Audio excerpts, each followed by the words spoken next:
Welcome to the Human Archive. If you enjoy original science fiction stories about humanity finding its place among the stars, subscribe and join us for the next one. Now, let's begin. Chapter 1. Containment Failure. Inspector Noxal Greth had spent 23 years responding to xenobiological emergencies, and he had learned that the most dangerous phrase in his profession was usually some variation of the secondary restraint should hold. The transport lay crooked across a muddy field 6 kilometers beyond Brightwater's eastern agricultural belt. Its aft section dug into the ground at an angle that made the ship look as though it had tried to burrow into the colony and failed. Rainwater still streamed from its hull. The storm that had torn across Brightwater the night before was passing now, but the ground remained saturated. Emergency lights flashed across wet grass. Human medics moved between stretchers. Agricultural tractors had been repurposed into tow platforms. A pair of rescue crawlers sat under the transport's broken port side, holding part of the hull off the soil while engineers worked beneath it. The landing had been ugly. Brightwater's rescue crews had already shown Noxal what kind of colony he was dealing with. They had improvised around damaged roads, divided species by atmospheric need without slowing triage, and used farm equipment wherever purpose-built rescue machines could not reach the mud. None of that made Hush less dangerous, but it meant Noxal did not have to spend the first hour teaching frightened civilians how to behave around an emergency. It had also been competent. The transport crew had lost directional thrust during descent and still managed to bring the vessel down outside the population center. Most passengers survived. Noxal would have admired the work more if the damaged cargo manifest did not contain the words Nhalyx dusk-stalker, live specimen. He reached the aft containment section with 2 Wildlife Authority officers and found the outer door bent inward. A human rescue worker tried to follow. Noxal stopped him. "No farther." The man, wearing a yellow storm jacket streaked with mud, looked past him toward the dim cargo bay. "We still have a heat signature back there." "That heat signature is not a passenger." The rescue worker's expression changed. Noxal appreciated humans for many things. One of them was that when danger was explained clearly, they did not always insist on demonstrating courage. "What is it?" the man asked. "A Nhalyx." The human stared. The translation software supplied the species classification. The man stepped backward without being told. "Right, I'll stay out here." Noxal entered. The containment frame occupied nearly half the cargo compartment. Its primary shell had cracked along one mounting rail during impact. The inner restraint field had failed. The backup cage remained active, a web of reinforced physical supports around a dark central enclosure. Something moved inside. It moved slowly. Noxal felt the old tightening beneath his ribs. He had seen one wild Nhalyx in person. He had seen one only once. That had been enough. The species came from a high-gravity moon covered in dense twilight forest where visibility rarely exceeded 30 meters, and adults massed close to 300 kilograms. 6-limbed locomotion gave them a combination of acceleration and stability that made most pursuit drones look clumsy in comparison. Their skin disrupted outlines in low light. Their padded feet were nearly silent. Their jaws could penetrate light protective armor. Their saliva prevented clotting. And unlike many apex predators, they were intelligent enough to learn how prey responded to being frightened. Field reports described Nhalyx circling rescue teams and waiting beside likely escape routes. One incident involved a Nhalyx leaving a wounded surveyor untouched for 7 hours because it had learned that more people would eventually come looking. The animal inside the cage was named Hush. Hush was not a zoo exhibit. The trafficking case that produced him had left the juvenile too habituated to sapient contact for release, and every serious attempt at rehabilitation had eventually centered on Ishran Cade. Noxal knew the file only because Nhalyx transport permits required the same level of review as military explosives. Noxal had always considered that an irresponsible name. The creature shifted again. 4 eyes caught the emergency lighting and vanished. Noxal examined the cage supports. One had twisted, another had partially separated from the deck. A red status icon showed load transfer to the secondary braces. "How long?" he asked the transport engineer beside him. The engineer's voice was strained. "If nothing moves, perhaps several hours." "That is not an answer." "It is the best one I have." Noxal believed him. He ordered the entire aft section evacuated. The human rescue coordinator protested until Noxal showed her the stress readings. Then she stopped protesting. Within 10 minutes, the cargo perimeter was empty except for remote machinery. No one tried to argue that civilians could help. No one suggested forming an armed hunting party. No one treated danger as entertainment. The colony command channel issued shelter orders almost immediately after Noxal requested them. Schools locked down, farmhouses sealed, traffic rerouted. Livestock crews moved herds away from the crash corridor. Humans could be chaotic in many situations. The warning that a Nhalyx might soon be loose among them produced immediate focus across the colony. 3 hours later, the support failed. Noxal watched through a security drone. The first sign was not movement, it was silence.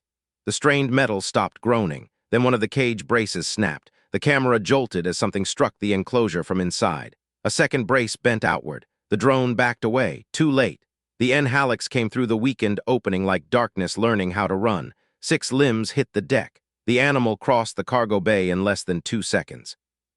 The drone captured a broad skull, low shoulders, and black skin breaking into mottled gray as the lighting changed. Then Hush hit the outer ramp. The drone followed.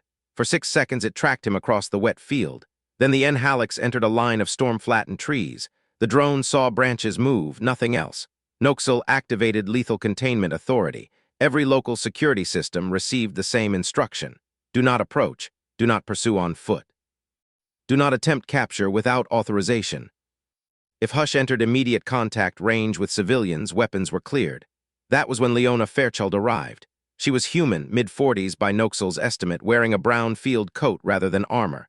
Mud covered her boots to the ankle.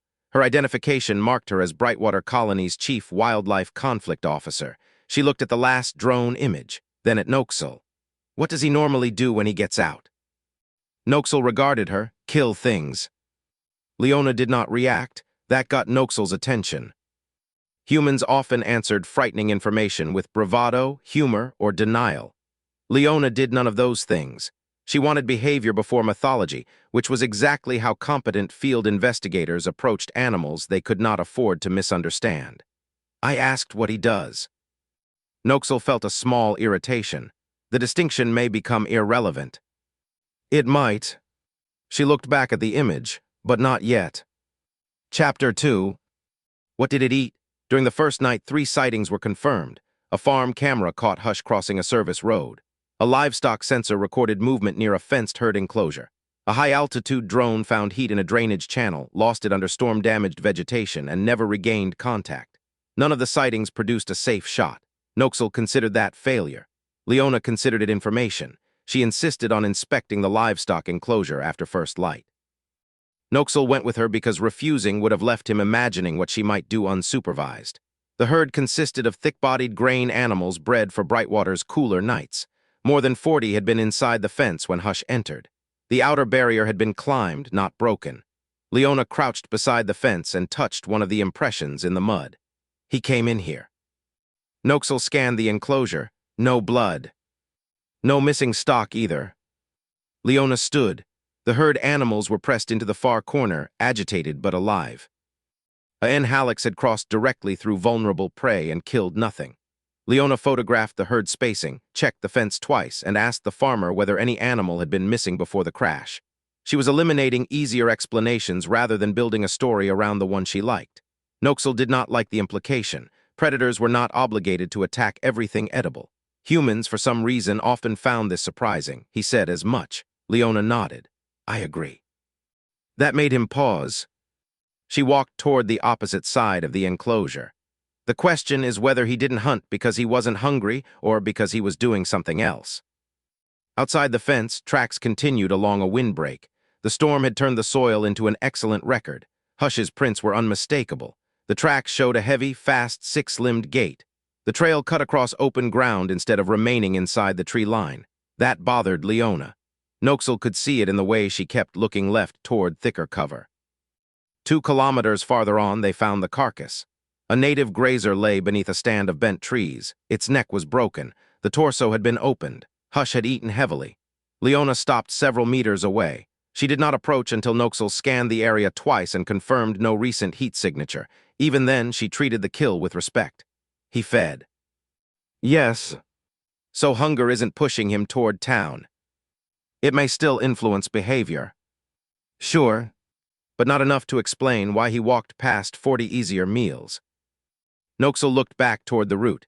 The Nhalyx had ignored livestock, crossed exposed ground, killed a wild animal farther away, fed, then kept moving. Leona pulled up the colony map. Noxal expected her to mark the sightings. Instead, she marked the direction between them. The line was rough, but its direction was clear. Hush was not circling, he was traveling. "You keep telling me what it can kill," Leona said. "I'm asking what it's trying to do." Noxal felt irritation rise again. Then he looked toward the open field Hush had crossed. Wild Nhalyx preferred concealment. This one had abandoned it. That was not impossible. It was merely wrong enough to matter.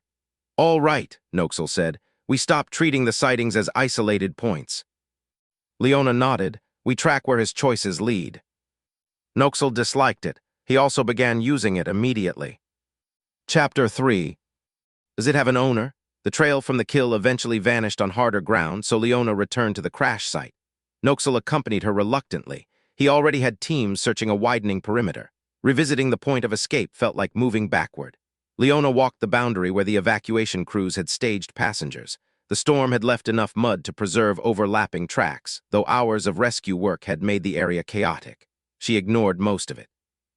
Asked which section had been used for medical triage.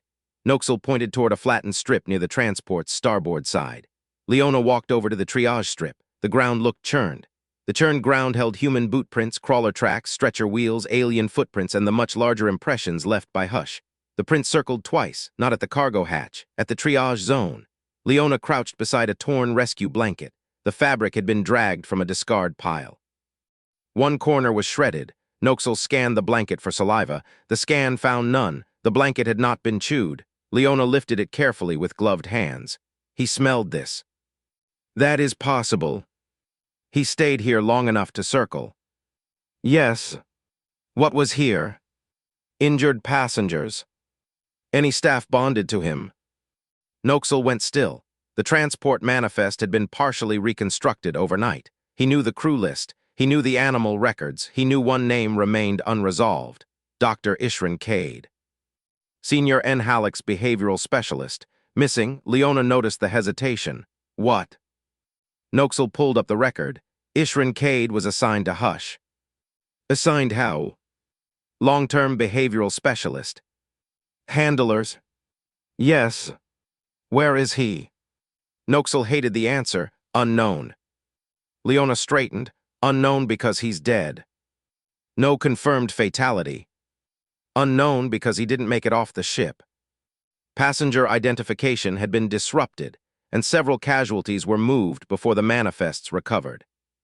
She looked toward the torn blanket, then toward the trail leaving the triage area. "Does it have an owner?" Noxal almost corrected her before she finished. A Nhalyx cannot be owned. The relationship is bonded handling, not ownership. Leona gave him a flat look. "Fine, who does it go home to?" The question silenced him. Noxal had read Hush's captivity notes, found as an orphan juvenile after a trafficking raid, placed in emergency care. Developmental attachment formed during a narrow juvenile socialization window. Primary bond, doctor. Ishran Cade. The relationship was not domestication. Noxal had seen enough bonded predators to know the distinction mattered. Hush had not been bred for generations to cooperate with people. He remained a dangerous, wild-derived animal whose developmental history had made one individual unusually important to him. It was not safe companionship. Hush tolerated only a handful of known personnel, but Ishran was different. The animal sought him when stressed. Accepted medical positioning from him. Responded to his scent and voice. Noxal looked at the triage zone again. The prints, the blanket, the path out. Leona watched his face. "That's a yes." "It is a possibility." "Good, I like possibilities. We can test those." She opened a command channel and asked Brightwater Emergency Services for every medical transport record from the crash. Noxal caught her arm before she moved away. "We do not stop hunting the animal." Leona looked down at his hand until he released her. "I didn't say we should. If the hypothesis is wrong, then we keep people locked down, and you shoot him if he forces the issue." Her tone stayed level. "I'm not asking you to trust a story, Inspector. I'm asking you to find out whether the missing handler left a trail." Noxal considered that, then authorized full access to the transport's personnel data. Chapter 4. The Wrong Hunt. Brightwater's emergency records were messy, but they were usable. The storm had damaged local relays before the transport crashed. Several clinics were running on isolated systems. Some ambulance logs had synchronized. Others had not. Leona did not complain. She started with the physical evidence. At the crash site, one rescue rover had left a distinctive tread pattern in the mud. The left rear wheel carried a replacement segment, creating a repeated notch every rotation. Leona found the same pattern near one of Hush's later crossings, then again beside a secondary service road. Noxal stood over the tracks while rainwater collected in the deeper impressions. "You are suggesting he followed a vehicle." "I'm suggesting he followed this vehicle. The road itself leads toward populated sectors. 2 other roads do too." She brought up the movement record. Hush had crossed both. He had not followed either. The secondary route matched the rover. Leona contacted dispatch. The rescue coordinator answered within minutes. That vehicle had transported 3 crash casualties from the field triage point. 2 were identified. The third had arrived unconscious without a functioning identity implant. "Where was the third taken?" Noxal asked. The human dispatcher hesitated. "Initially to East Agricultural Medical. They couldn't support the patient's atmospheric mix, so he was transferred." "To where?" "We're trying to confirm that." Noxal stared at the broken network status. Leona looked at him. Neither needed to say the name yet. They drove to the transfer station. Hush had been there. A security camera caught the animal after midnight. The image was poor but clear enough. Hush emerged from darkness near the loading platform. He did not stalk, did not crouch, did not circle. He walked directly to the place where stretchers had been transferred between vehicles and lowered his head to the surface. He remained there for 19 seconds. Then he left in the same direction as the patient transfer. Leona watched the recording twice. Noxal watched it 3 times. "It isn't coming to the colony," she said quietly. Noxal already knew the rest. "It's following our ambulance." He did not enjoy hearing it aloud. "That is not necessarily better." "No." Leona closed the video, "but it tells us where to look." If Hush was following Ishran, then Brightwater's medical system had unknowingly drawn the galaxy's deadliest predator toward the most populated part of the colony. Chapter 5. Passenger 7. The unidentified patient existed in the medical system. Finding him was another matter. He had been admitted under temporary designation Unknown Transit Passenger 7. The patient had a severe concussion. He also had a broken forearm. There was chest trauma as well. His atmospheric requirements were abnormal for the human clinics. The first clinic stabilized him, then transferred him when its environmental unit began failing under storm load. The second clinic rerouted several patients during a power fluctuation. After that, the central record ended. Normally, Brightwater's medical network would have synchronized each move automatically. Normally, the transport manifest would have provided identity before the first transfer. Normally, the storm would not have torn holes in both systems at once. Noxal hated normally. Leona sent manual requests to every clinic capable of supporting non-human atmospheres. Then she had humans call them. She had humans call the clinics one by one, instead of relying on messages.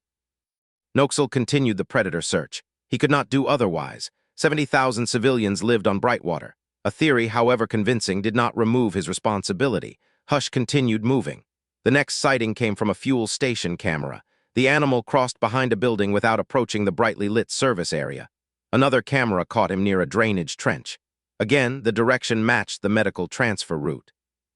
By afternoon, Noxal had enough evidence to mark Ishran's likely route alongside Hush's. The 2 routes nearly overlapped. That was the point where Noxal stopped treating Leona's theory as an interesting human intuition. Independent evidence now predicted the animal's movement better than the standard predator model did. Leona studied the map in silence. Noxal asked, "How certain are you?" "Certain enough to keep testing." "That is not a number." "I'm not giving you one." He almost objected, then she continued. "He's eaten. He's past easier prey. He isn't establishing territory. He isn't looping back to the kill. He keeps visiting places touched by the same rescue chain. If you want me to tell you that means he's definitely looking for one person, I won't." Noxal appreciated that more than confidence. "What will you say?" "I'll say it's the best model we have." Noxal accepted that. Then Wildlife Authority Tactical Control found Hush, and nearly ruined everything. Chapter 6. Deadliest still means deadly. The drone located Hush in a storm-cut drainage channel nearly 12 kilometers from central Brightwater. The terrain was ideal for remote capture. The drainage channel had steep banks, limited escape routes, and no civilians nearby. Noxal authorized a sedative attempt. The drone deployed a scent lure calibrated from Nhalyx feeding behavior. Hush ignored it. That failure mattered. The lure had been built from feeding behavior, and Hush had already proven willing to kill native prey.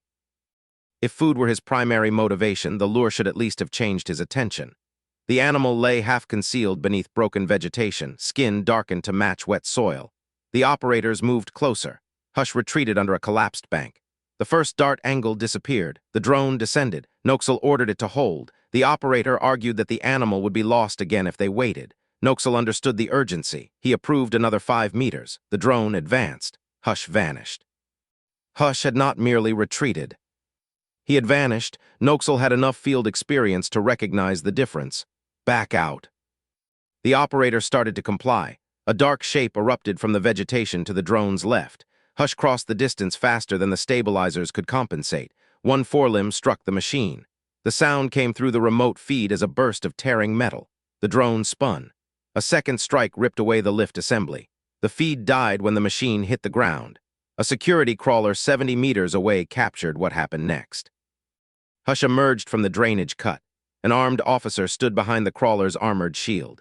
The distance between them was less than 15 meters. The officer froze. Noxal did too. Hush looked directly at the officer. Every case file in Noxal's memory screamed the same conclusion. Too close, no cover, attack imminent. The officer's weapon tracked upward. Hush moved, past him.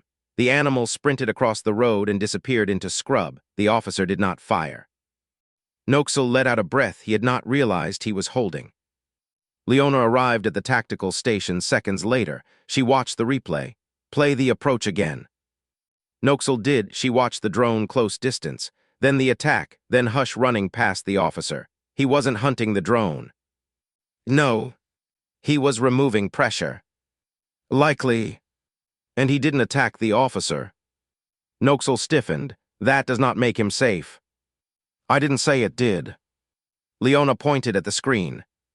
That officer was close enough to die, and Hush chose the open route instead. He may have assessed the officer as irrelevant. Exactly. Noxal stared at her. Their pursuit had forced Hush to react. The animal had responded violently only to the thing blocking or closing. Leona folded her arms. We're making him worse. Noxal looked again at the destroyed drone. The drone could be replaced. A civilian torn open because a frightened Nhalyx had been driven into a neighborhood could not. What do you propose? Stop chasing him.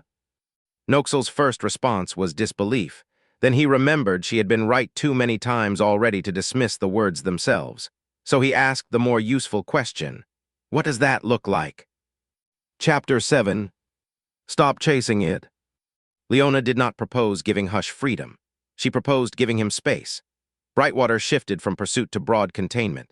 The plan was less dramatic than a hunt and much harder to coordinate. It required dozens of people to do nothing at exactly the right time. Close roads before the animal arrived, remove tempting livestock, keep curious civilians indoors, and resist the urge to tighten the circle simply because everyone knew where Hush was. High-altitude drones moved above the range where Hush reacted to them. Agricultural cameras became the primary visual network. Pressure sensors monitored likely crossings. Roads ahead of Hush were closed remotely. Residents along the projected route were moved quietly through rear exits before Hush reached their blocks. Livestock were relocated. Search vehicles stopped pushing from behind. No one entered the animal's path unless a civilian emergency required it. Noxal retained lethal authority. He made sure Leona understood that. She did. If he turns toward occupied homes, we're done. If he attacks someone, we're done. If the pattern breaks, we reassess. Agreed.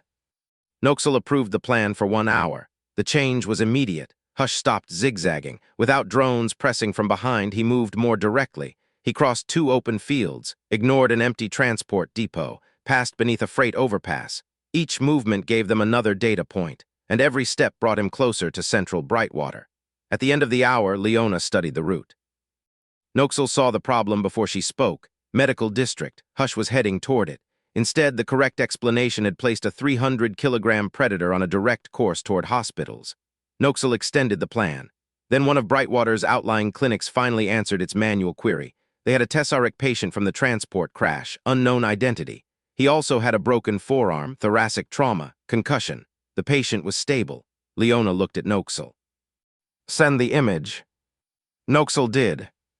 The clinic physician answered less than a minute later. "Yes, that's him." Dr. Ishran Cade was alive. Noxal experienced relief for approximately 3 seconds. Then Leona asked where the clinic was. The answer placed Ishran almost directly ahead of Hush. Distance, less than 10 kilometers. Chapter 8. Owner found. Ishran Cade looked terrible. Noxal saw him through a medical display. One of Ishran's arms was immobilized. Part of his chest was wrapped in a pressure brace. His pale tessaric facial plates showed bruising along one side. Medication slowed his speech but not his comprehension. When Noxal told him Hush had escaped, Ishran tried to sit up. A human nurse pushed him gently back down. "You are not standing," she said. Ishran ignored her. "Where is he?" "Approximately 9 kilometers from your clinic and approaching." Ishran closed his eyes. For a moment, Noxal thought the medication had overwhelmed him. Then the ethologist spoke. "He found the triage line." Leona leaned closer to the display. "That's what we think." Ishran opened his eyes. "Show me the route." They did. He studied it. He followed the first transport. "Yes." "Then the transfer." "Yes." Ishran looked almost relieved. The nurse did not. "That means what?" she asked. Ishran turned his head carefully. "It means he is searching for me." The human nurse looked toward Leona. Leona merely nodded. Noxal asked the question that mattered. "Will he attack on contact?" Ishran's expression hardened. "If you mean will he attack me, probably not." "That is not what I asked." "No, a searching Nhalyx is not safe." Ishran continued. "He is stressed, injured likely, displaced into unfamiliar territory. If anyone blocks him from reaching the scent source, he may treat them as a threat." Leona asked, "How do you normally recall him?" Ishran described a low whistle, a vocal sequence, and a hand signal. He explained that scent mattered as much as sound after prolonged separation. Noxal listened closely. "Can another person imitate you?" "No." "Voice recording?" "Useful for attention, not sufficient for compliance." "Your clothing?" "Useful." Noxal's mind moved toward the simplest solution. Bring Ishran outside. Let the animal see him. Ishran rejected it before Noxal suggested it. "If he reaches me at speed, I cannot control the impact." The nurse gave Noxal a look that implied she would kill him herself if he tried. Leona asked about containment barriers. The clinic had a freight receiving bay. The bay had heavy doors. It also had remote locks. Armored observation panels protected the control side. The bay had vehicle access as well. There was enough room to build a controlled funnel. Noxal studied the layout. "Can the structure hold him?" The clinic engineer answered, "Under normal pressure, yes." Noxal disliked that phrase for obvious reasons. They began modifying the bay. Human engineers treated the reunion plan like any other hazardous capture. They calculated gate loads, checked sight lines, added redundant closures, and created a fallback route for medical staff. Nobody assumed affection would overpower 300 kilograms of frightened predator. Chapter 9. The problem with bringing him outside. The reunion plan required fewer people than Noxal expected. That was one reason he approved it. Leona did not want a crowd. She wanted empty space. Human engineers cleared the freight approach. Portable barriers redirected access roads. The clinic moved patients away from the exterior wing. Security teams established distant firing positions. Noxal ordered them to remain out of sight unless called. Ishran provided a shirt he had worn during the flight. The humans placed it near the inner barrier, behind armored protection. He recorded his recall whistle in case the speaker system failed before direct communication could be established. A low-dose sedative system was connected to the corridor ventilation. Noxal kept lethal authority active. Leona did not object. The plan depended on Hush entering the outer freight corridor on his own. Once inside, the outer gate would close. Ishran would speak from behind reinforced transparent armor. If recognition occurred and Hush settled, the inner containment barrier would lock. If Hush attacked the structure, the sedative system would activate. If that failed and the animal threatened occupied sections, Noxal would terminate. No one pretended the final line did not exist. Noxal appreciated that. He reviewed the layout twice, then a third time. Leona watched him. You're looking for a reason not to do it. I am looking for a way it kills someone. That too. He found several. The outer gate could frighten Hush. The scent could overstimulate him. Ishran's weakened voice might not carry correctly. The animal could identify the barrier as obstruction and attack it. Noxal listed each risk. Leona answered with mitigations where she had them and admitted uncertainty where she did not. When they finished, Noxal remained uncomfortable. A message arrived from High Command. Wildlife Authority had reviewed Hush's projected route. Population density was rising. Central Brightwater lay ahead. Recovery Authority would remain in effect only until the animal crossed the next containment boundary. After that, termination became mandatory. Noxal read the order twice. Chapter 10. Into Town. Hush reached Brightwater after dark. The first clear camera image disturbed Noxal more than any blurry sighting had. A residential security unit watched a line of storm-damaged trees. For several seconds, the software reported only vegetation movement. Then the outline appeared. Hush stepped from shadow. The camera resolved all 6 limbs. His body rode low to the ground. The broad head turned with each sound, dark skin breaking into mottled gray beneath street lighting. The animal moved without hurry. That was worse than a charge. It looked deliberate. The road beyond him was empty. Brightwater had followed instructions.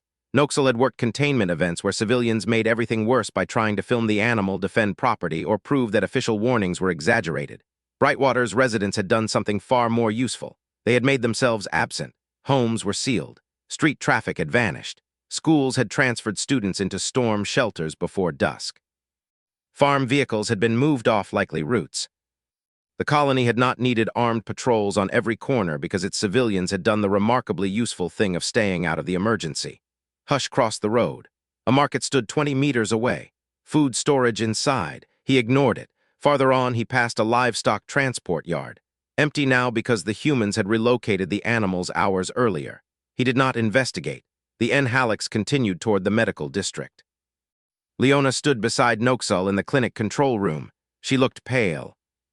Her fear reassured him. He trusted her more because she had not forgotten what they were dealing with.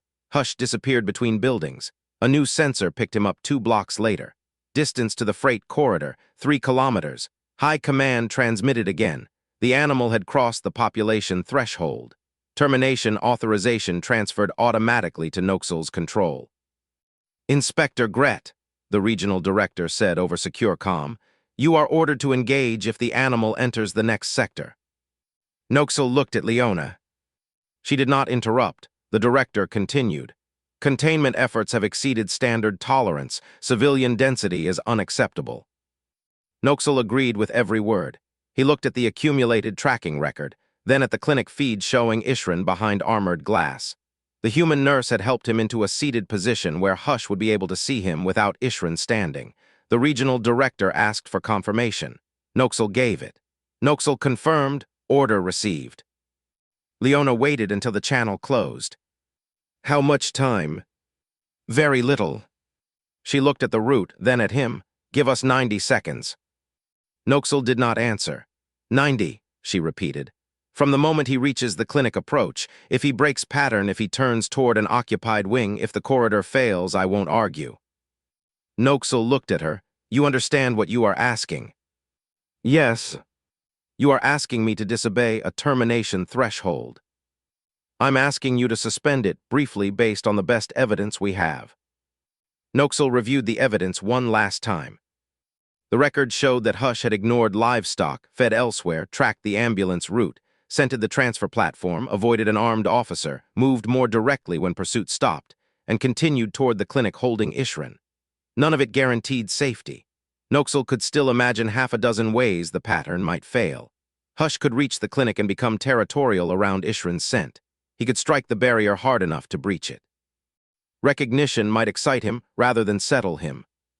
Evidence justified the delay. It did not promise the outcome. Together, it made one interpretation much stronger than the others. Noxal opened the command channel. Regional control, local termination authority is suspended for 90 seconds upon subject arrival at clinic approach. Silence, then the director's voice sharpened. On whose authority? Mind. You accept full responsibility for the delay. Noxal watched Hush cross another empty intersection. Yes. The authorization timer changed. Chapter 11. 90 seconds. The freight approach looked almost peaceful. The outer gate stood open, the inner barrier remained closed, and no humans were visible. Ishran sat behind reinforced transparent armor at the far end. Leona stood in the control room beside Noxal. Security teams held distant positions. Weapons tracked the access road automatically but remained passive. Hush appeared at the end of the street. The 90-second clock began. Noxal's breathing changed. The animal slowed. Its head lifted. Hush had caught the scent. Hush turned toward the freight bay. Leona whispered something under her breath. Noxal ignored it. The Nhalyx entered the approach lane. The distance fell from 30 meters to 20, then 10. He stopped at the threshold. Hush went still as though listening with his entire body. Then he stepped inside. Noxal closed the outer gate. The heavy barrier dropped behind Hush with a hydraulic thud. The reaction was immediate. Hush spun. His skin darkened. The upper body rose. One forelimb struck the gate. Metal boomed through the structure. A dent appeared. Noxal's hand moved toward the sedative control. Leona did not stop him. Hush hit the gate again. The mounting frame held. The animal turned toward the inner barrier. Noxal could see the exact second the scent changed his attention. Hush froze. Ishran activated the speaker. His voice was weak. Hush. The Nhalyx's head snapped toward him. Hush stopped completely. Even the rear limbs went still. For a moment, even his breathing seemed to pause. Ishran spoke again. Then he gave the low whistle. Hush moved fast. Noxal's hand went from sedative control to lethal. Leona spoke sharply. He's breaking. Noxal saw it a fraction later. Hush was slowing, not enough for comfort, enough for understanding. The animal reached the barrier and stopped with its chest nearly touching the transparent armor. Its muzzle lowered toward the vent at floor level. Scent moved through the filtration gap. Ishran leaned down on the other side, his injured arm held stiff against his body. Hush. The animal pressed its muzzle closer, 4 eyes fixed on him. Ishran raised one hand, palm down, a small motion. Hush folded. The motion was so complete that Noxal almost mistrusted it. A creature capable of tearing apart a pursuit drone lowered itself in response to one injured person's hand signal and stayed there watching. The great body lowered to the floor. All 6 limbs bent beneath him. The head remained raised, watching Ishran. Noxal stared at the animal. He had expected relief to feel loud. Instead, the room became very quiet. Leona did not celebrate. She kept watching the monitors. Inner containment. Noxal nodded. The secondary barrier closed around Hush. The low-dose calming gas began. Ishran continued speaking through the glass. Hush stayed focused on him. The clock stopped. 42 seconds remained. Noxal removed his hand from the lethal control. Only then did he realize it was shaking. Chapter 12. Hush. Veterinary examination began remotely. Hush had a laceration along one forelimb, likely from the destroyed drone. He was dehydrated. There were bruises consistent with the transport crash, nothing immediately life-threatening. Ishran supervised through the barrier. When sedation deepened, the animal finally lowered his head fully. Leona exhaled. Noxal looked at her. You were correct. She shook her head. We were correct enough. He understood the distinction. There had been no certainty. Leona's method had never required certainty.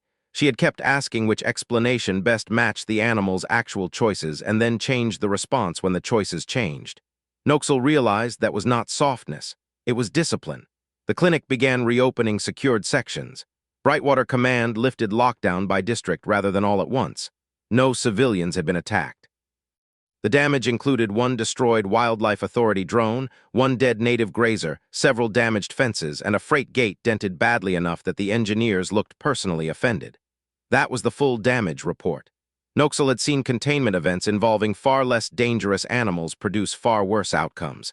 He contacted Regional Command. The director appeared on screen. Status. Noxal answered, contained alive. Civilian casualties. Noxal answered, none. The director stared at him for a moment. Then at the feed showing Hush sedated behind the barrier. How? Noxal could have given a long answer. He did not. We found who he was looking for. The director's expression suggested that sentence would generate several committees. Noxal found that acceptable. Chapter 13. The owner. Ishran objected to the word owner as soon as he was alert enough to argue. Leona was sitting in the clinic operations room with a cup of something steaming in her hands. Noxal had not slept. Neither had she. Ishran appeared on the wall display from his treatment bed. For the record, I do not own Hush. Leona took a drink. You can file the correction after I've slept. The terminology matters. So does the fact that he crossed half the colony looking for you. Ishran looked offended. Noxal almost enjoyed that. The bond is developmental, Ishran said, not possessive. Leona glanced at Noxal. See, owner. Ishran began protesting again. Noxal muted him. Leona looked delighted. You can do that. I control the channel. That is an abuse of power. Probably. For several seconds, the exhaustion in the room became almost pleasant. Then Noxal looked at the incident record. Noxal reviewed the original lethal protocol without changing its basic threshold. Noxal refused to rewrite the report as though the standard response had been foolish. If Hush had begun hunting residents, the same weapons and thresholds would have been necessary.